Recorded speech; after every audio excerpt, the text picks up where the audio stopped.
Hi hello నమస్తే welcome to our channel. Lockdown సందర్భంగా అస్తవ్యస్తంగా మారినటువంటి విద్యా విధానాన్ని తిరిగి గాడిలో పెట్టేందుకు ప్రభుత్వాలు ప్రయత్నం చేస్తున్నాయి. ఈ క్రమంలోనే విద్యార్థులు నష్టపోకుండా అనేక మార్గాలను అన్వేషిస్తున్నారు.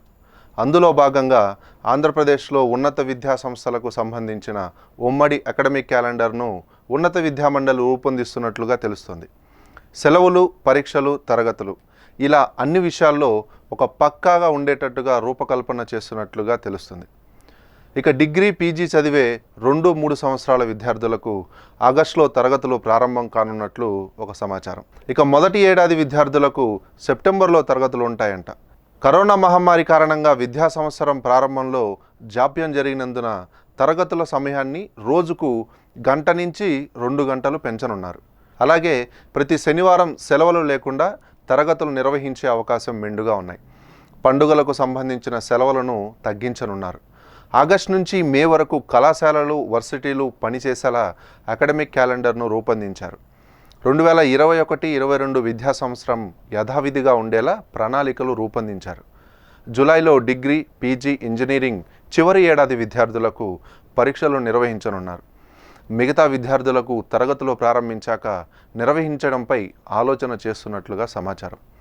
ఇంజనీరింగ్ సీట్లపై ఆగస్టులో కౌన్సిలింగ్ నిర్వహించే అవకాశాలు ఎక్కువగా ఉన్నాయని చెప్పని తెలుస్తుంది. అనంతరం సెప్టెంబర్లో డిగ్రీ మొదటి ఏడాది ప్రవేశాలు నిర్వహిస్తారు. డిగ్రీ కళాశాలకు ఉమ్మడి బోధన ఫీజు ఖరారుపై కూడా ఉన్నత విద్యా నియంత్రణ, పర్యవేక్షణ కమిషన్ కసరత్తులు చేస్తుంది. రానున్న మరికొద్ది రోజుల్లో ఈ విషయంపై కూడా స్పష్టత వస్తుంది.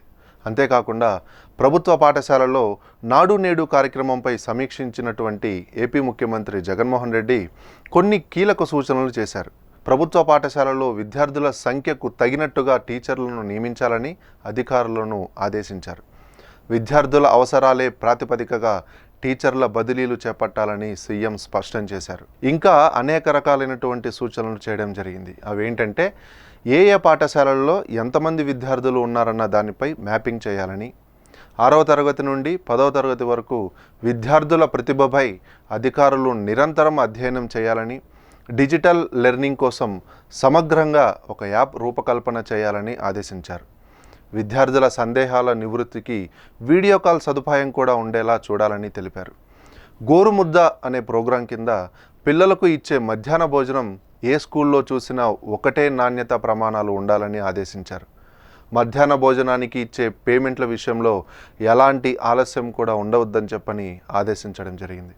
సో చూశారు కదండి, రాబోయే తరానికి 2021-22 విద్యా సంవత్సరానికి ఎటువంటి మార్పులు రానున్నాయో.